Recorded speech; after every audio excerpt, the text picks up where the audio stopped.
and welcome to the Greg Tompsett Football Show. You are joining your host, Greg Tompsett, along with producer fantastic Chris Seth. Chris, how we doing?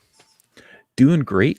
Looking forward to, only like 60 more points scored in this game in the second half, and that should be a lot of fun.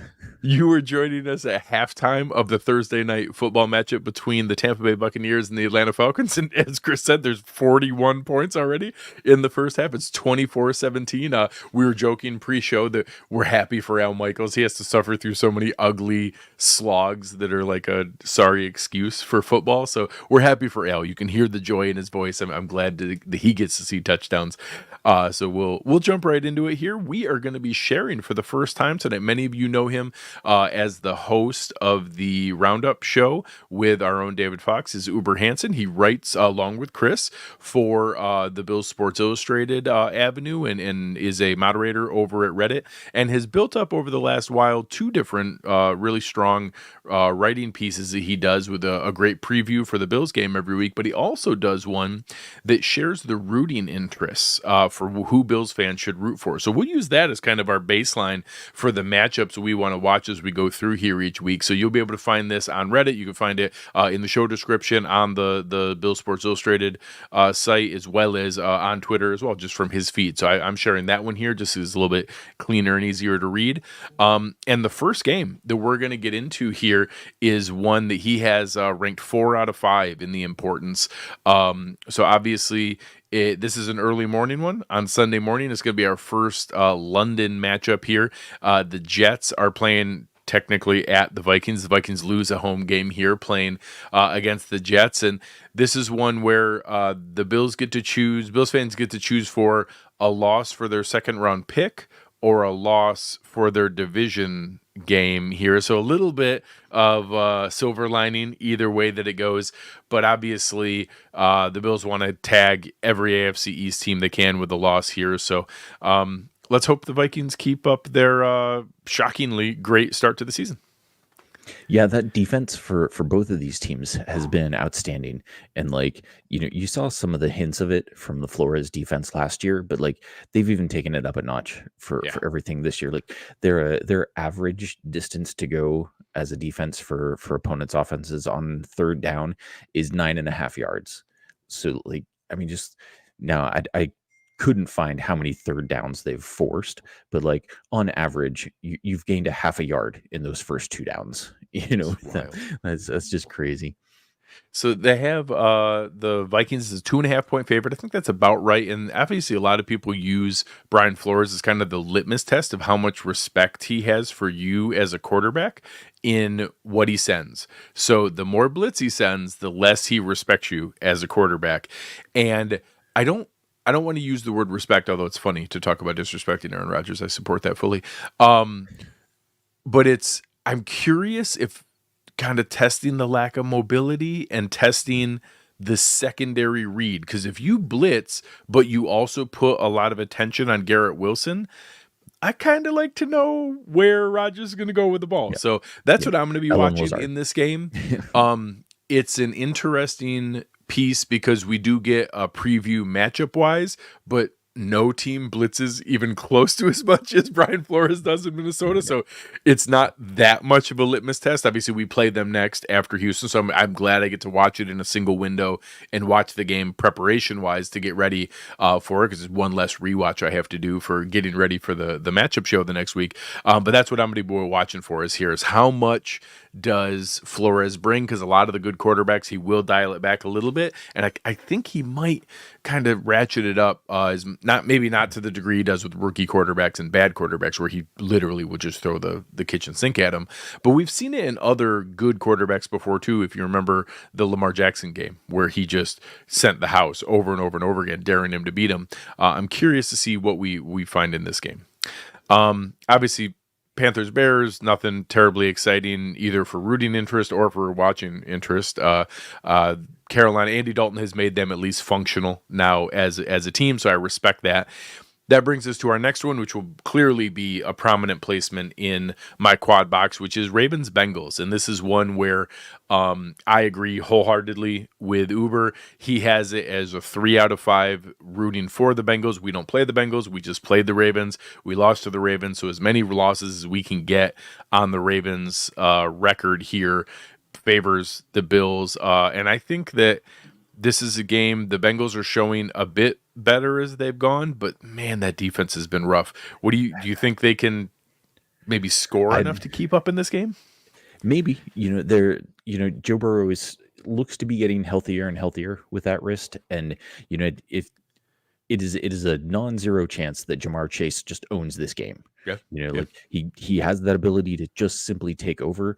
But yeah, the shine has definitely come off of Big Lou, and It's that defense crazy, has crazy. not been good. I don't know if they've had an exodus of talent, or it's just a collection of guys having down years. But I mean, they're bad in so many different ways. Like their EPA per play as a defense is 30th.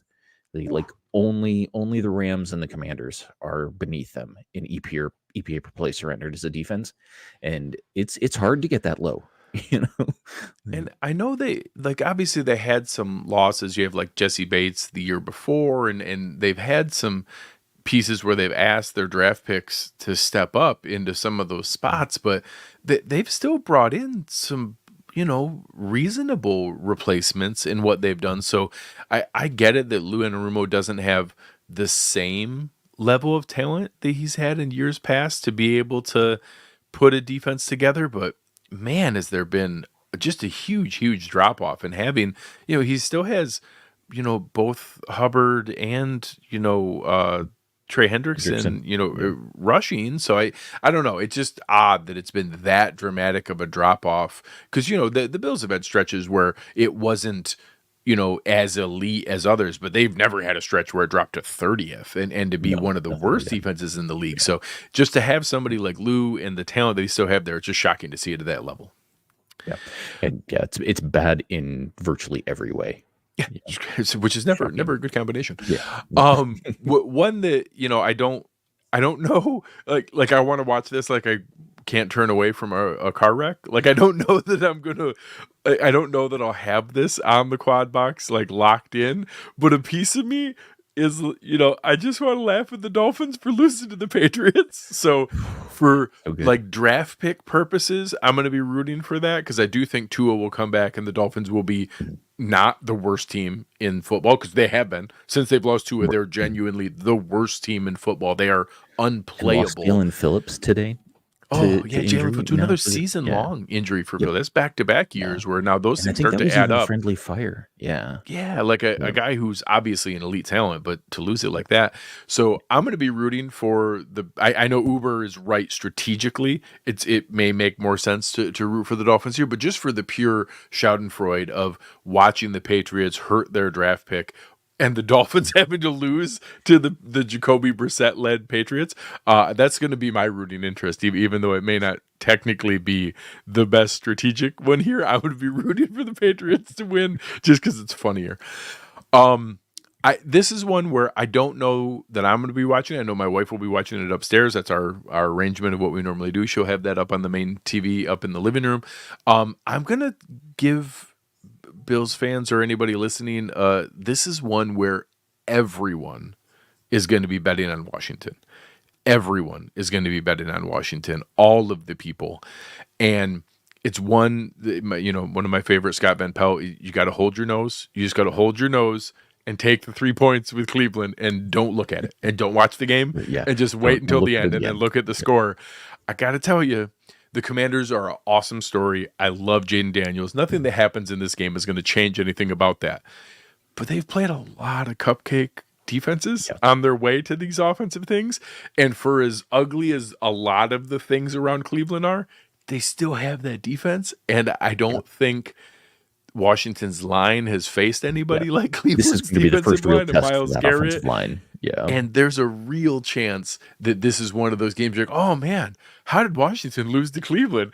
So I just got to just take the 3 points, don't watch the game, and look at the score when it's done. And we'll see where it goes. I It think has like 17-14 vibes written all over yes, it, you it's know? 16, even worse, like Just 16-13. Just ugly kicking and punting and just, bringing some of those crazy, like every Washington metric is so off the charts right now. I think yeah. like I think he might have more scoring drives than incompletions Yes. on the season. Yeah. Like that was one of the That wildest ones yeah. I've ever heard. After 4 games, he has led more scoring drives than incomplete passes. That is His so absurd. he has like what is it, like a 72% completion percentage right now, and like barely had like doesn't lead the league in what is the completion percentage over expected. Like Yeah, yeah. It's it's like that's it's insane. crazy. Yeah. Yeah. Another one that again I'll probably check out here or there. Colts Jags. The Jags are oddly the only winless team in the NFL. I don't think the Jags are the worst team in the NFL. So it's funny when you see it like that they're 0-4, and I think it makes sense. They're 0-4 and they're a 3-point favorite over the Colts, and I don't know that I think that's wrong. I think that these are two No. pretty similar teams, and the home team probably deserves to be favored a little bit. And we don't know what I don't think Anthony Richardson practiced again today, so it's sounding like Joe Flacco may be the quarterback for the Colts. And I don't, we joke every week on here about all the crazy variants with Anthony Richardson, so it's fun and the long-term potential is there, but maybe some of that stability is a little better. The predictability is a little bit Yeah. better, but I don't want his variance to be whether or not he's on the field. correct. I want him on have the his field. variance be yeah. That's fun. So again, technically from a rooting interest standpoint, we want the Jags to win because we play them, and that helps our strength of victory, which is a, tertiary tiebreaker down the line, but hey, every little bit can help out. Obviously, Bills Texans. If you didn't have a chance yet, please make sure to check out Aaron and I. We had Brett Coleman on, which is always a ton of fun to have Brett on. He jumped on and previewed Texans Bills with us, and we had a great time there. Raiders Broncos, no real rooting interest here, just kind of the drama around Davante Adams. I was able to spend some time talking about the financial challenges of adding someone like Davante Adams and how we would need, historic cheapskate Al Davis to eat money in order for that to happen. So I'm not going to be counting on that.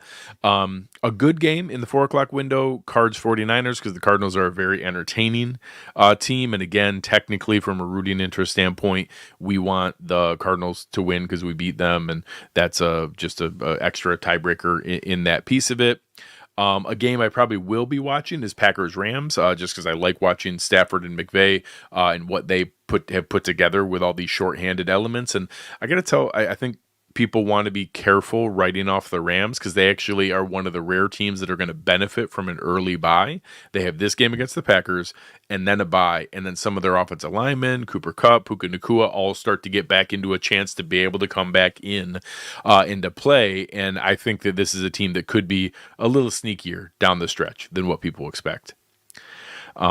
Similarly, Giants and Seahawks, again, not a ton of rooting interest. We technically, play the Seahawks coming up, so getting them with a little bit more rooting interest. A crazy historic America's game type showdown, Cowboys at Steelers on Sunday Night Football. I don't know that either team are worthy of the historic fan base reverence that they get held with for this season, but I'm going to be watching because it's still awesome. Seeing those uniforms on the field are going to be a ton of fun. And then the Monday nighter is one. Develop is awesome. Yeah. Hopefully that's for real. That last week against the Colts was a really good example where in the first half I was like, man, they got to consider playing Russell Wilson. And then in the second half, he was like pretty single-handedly the reason they got back in that game. Into it. Yeah, it was fun. And again, obviously there's some rushing because he did but like he passed them back into that game. And I respect that. The fact that he obviously had that availability, I think it's going to be tough for Russ to be able to wrestle that job away with what he's Yep. been able to do over 4. He's going to need to really, really, kind of throw up on himself to give him an opening for it. The final game, the Monday Nighter, is an interesting one because you have the Saints, who played like the 2 hottest games in the NFL, destroying teams in the first 2 weeks, now lost back-to-back weeks, but both in pretty close fashion, like game-winning field goal type stuff against the Chiefs, who have been looking not that great most of the game, but every single game finding a way to win. So our rooting interest is super clear. Obviously, we want the Saints to win this game. Any loss we can get on the Chiefs for tiebreaker purposes down the line and to set us up better for our head-to-head matchup is good. But what are you going to be watching for in this matchup? Yeah, I'm watching. Can the Saints offense come back at all? Those first 2 weeks, like you said, they were flying high. They were leading the league at, it was like over 0.6 EPA per play, and they're 21st now in EPA per play over weeks 3 and 4. And like Kansas City's defense, while they're 4-0, the defense has been okay, but it's not as good, nearly as good as it was last year.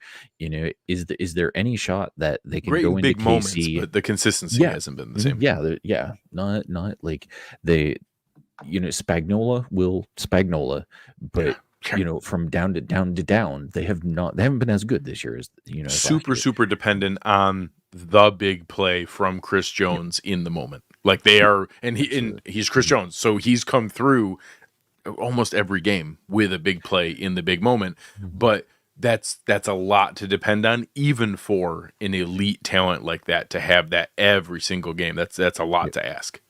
Yep. And now, if he doesn't hold up, you don't have L'Jarius Sneed on the back end. You don't have the same guys on the back end. Yeah, that pass defense has missed Sneed. McDuffie is still incredible, but that pass defense has missed Sneed. They're down to 20th now in EPA per pass. As Another fun one I always like to look at when Uber does these setups for it, he will show what the standings would look like if each of the optimal outcomes were to occur, which would put the Bills at second in the AFC, tied with the Chiefs for one of the top 2 seeds. The Bills would have an AFC loss. The Chiefs would have an NFC loss, which is why they would stay first overall. But it's always fun to look at where those come from. So make sure you check out Uber's work. It's awesome. Chris, what's the next thing you have in the queue to be written up? Yeah, hopefully going to get back into doing a one-play article next week for Sports Illustrated. Did not get it this week because our roof started leaking and we're going camping. And so, yeah, like everybody, all those terrible things that happened with all the flood damage in North Carolina, like it seems silly to be concerned about your roof leaking, but we have a roof leak. So that's something we're dealing with. But, I'm certainly thankful to hear that you guys didn't see. I saw some of the other places were just devastating. Really, really sad stuff to see. I saw some of the what's the Asheville, the Cherokee. What's the chimney? Chimney Top was really Chimney Rock. Yep. Chimney Rock was really, really sad to see. And I worked for a long time down in Aiken, South Carolina, right there on the Augusta, Georgia border. And several of the guys, one of our business partners that helps Eric and I, it lives there still now, and said it's the worst they've ever seen it. Like they don't even know what to do. Like you can't get to people to help to even start to do work, and people are trapped in things. Like you can't get out. Completely isolated. Yeah.